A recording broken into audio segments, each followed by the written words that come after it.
일반적으로 사회적으로 통용되는 이야기들이 사실은 잘못된 진실이다라는 거예요. 여러분들이나 저나 이 세상 모든 사람들은 엄청난 잠재력을 가지고 있습니다. 근데 문제는 뭐냐? 자신의 한계를 스스로 규정 지어버리고 그 한계 속에 잠재력을 가두어 버리는 데 문제가 있습니다.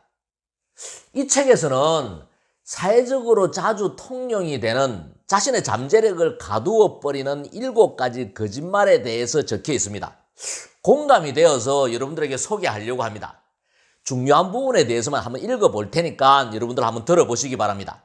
첫 번째 거짓말이 뭐냐? 지능은 타고나는 것이다 라는 거짓말이에요. 고정형 마인드셋을 지닌 사람들은 자신의 기본 능력, 지능, 재능은 그냥 정해진 특성이라고 믿는다. 그들은 일정 양의 특성을 보유하고 있고 바뀌지 않는다고 생각하므로 항상 똑똑해 보이고 절대 멍청해 보이지 않는 것이 그들의 목표가 된다.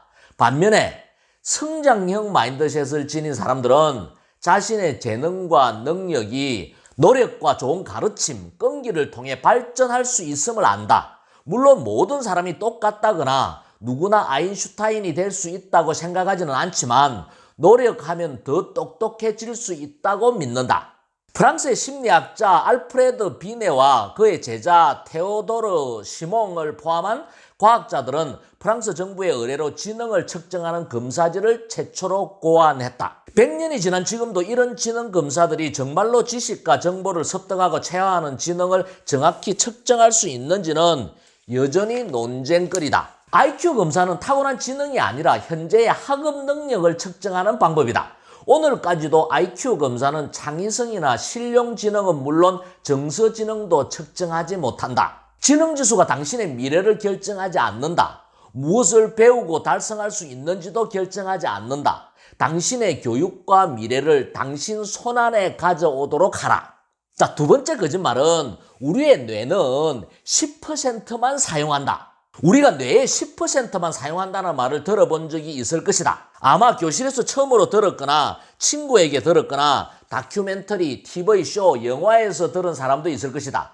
이 이야기는 쓰지 않는 나머지 뇌도 활용할 수 있다면 무엇을 할 수 있을까라는 가능성에 대한 갈망을 표현할 때 주로 사용되곤 한다. 하지만 우리가 뇌의 10%만 사용한다는 통념은 사실이 아니다. 볼티모어에 있는 존스 홉킨스 의과대학의 신경학자 베리 고던은 사이언티픽 아메리칸 인터뷰에서 이 통념이 실소가 나올 정도로 잘못된 생각이다라고 말했다. 여기서 알아두어야 할 사실은 당신은 지금 뇌의 모든 능력을 활용하고 있다는 점이다. 누구나 뇌를 전부 사용한다. 하지만 다른 사람들보다 뇌를 잘 사용하는 사람들은 있다. 사람들 대부분이 신체의 100%를 사용하지만 어떤 이는 남들보다도 더 빠르고 강하고 활력이 넘치는 몸을 갖고 있듯이 말이다. 그 비결은 최대한 효율적으로 뇌를 사용하는 법을 배우는 것이다. 세 번째 거짓말은 실수가 곧 실패다라는 거짓말이에요. 한 번도 실수를 한 적이 없는 사람은 새로운 시도를 한 적이 없는 사람이다. 우리는 왜 그렇게 실수를 두려워할까? 어쩌면 이 두려움은 누군가 우리에게 심은 것일 수도 있다. 학창시절에 우리는 실수나 실패를 하면 혹독한 비판을 받았고 시험에서는 몇 개의 실수를 했느냐에 따라서 합격과 불합격이 정해졌다. 수업 시간에 호명이 되었을 때 잘못된 대답을 하면 너무 무안해져서 다시는 손을 들 수가 없었다. 유감스럽게도 실수가 학습의 도구로 활용되는 경우는 많지 않았다. 실수는 개인의 능력을 측정하는 방법으로 간주됐으며 너무 많은 실수를 저지르면 시험이나 과목에서 낙제를 했다. 이제는 이런 상황을 바꿀 필요가 있다. 너무 많은 사람이 실수에 대한 두려움 때문에 자기 능력을 발휘하지 못한다. 실수를 실패의 증거로 보는 대신 자신이 노력하고 있다는 증거로 삼도록 하라. 실수는 실패가 아니다. 실수는 새로운 뭔가를 시도하고 있다는 표시다. 당신은 완벽해야 한다고 생각할지 모르지만 인생에서 중요한 것은 남들과의 비교가 아니다. 어제의 자신과 오늘의 자신을 비교해야 한다. 실수로부터 배울 때 당신은 이전보다 나아질 것이다. 당신과 당신의 실수를 동일시하지 마라. 실수는 당신이라는 사람에 대한 어떤 의미도 갖지 않는다. 실수하고 나서 자신이 쓸모없는 존재라는 비약적 결론을 내리기 쉽지만 그저 실수일 뿐이라는 것을 기억하라. 실수가 당신을 만든 게 아니다. 실수를 발밑에 놓고 다음 단계로 올라가는 디딤돌로 삼도록 하라.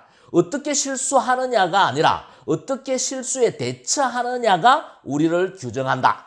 세 가지 거짓말에 대해서 책 내용 중에서 중요한 부분만 발췌를 해서 말씀을 드렸습니다. 여러분들 어떻게 생각하세요? 저는 대단히 공감을 합니다. 첫 번째, 지능은 타고나는 것이다. 우리 이런 이야기 많이 하잖아요. 근데 이 책에서는 IQ라는 것은 학업 능력, 암기 능력일 뿐이다라고 이야기를 해요. 가만히 생각해 보면은 지금은 암기 능력이 별로 필요 없는 세상이고 학업 능력도 많이 바뀌었어요. 무슨 말이냐? 우리 손 안에 광대한 백과사전이 다 있잖아요. 근데 이걸 굳이 암기를 해야 될 이유가 없거든요. 또한 이것을 잘 외우는 게 학업 능력이었다라면은 지금은 창의성을 발휘하는 거, 그것을 실용적으로 만들어내는 거, 컨버전스 해내는 능력이 진짜 능력인 세상으로 바뀌었거든요. 이거는 우리가 개발하면 얼마든지 상승시킬 수 있다는 거예요.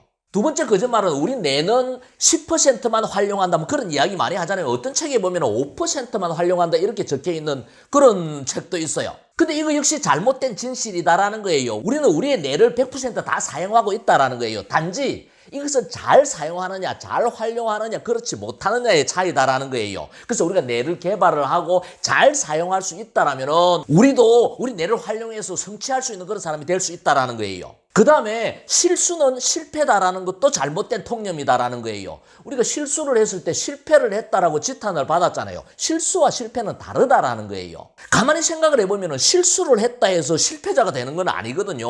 실수는 하나의 사건일 뿐인 거거든요. 그래서 우리가 성공자가 되기 위해서는 실수를 받아들이는 마음이 중요하다라는 거예요. 실수가 내가 아니다라는 거예요. 하나의 사건이다라고 받아들이는 그 마음이 대단히 중요하다라는 거예요. 그래서 일반적으로 사회적으로 통용되는 이야기들이 사실은 잘못된 진실이다라는 거예요. 이런 이야기들 때문에 우리 스스로 한계를 규정짓고 우리의 잠재력을 가두어 버린다라는 거예요.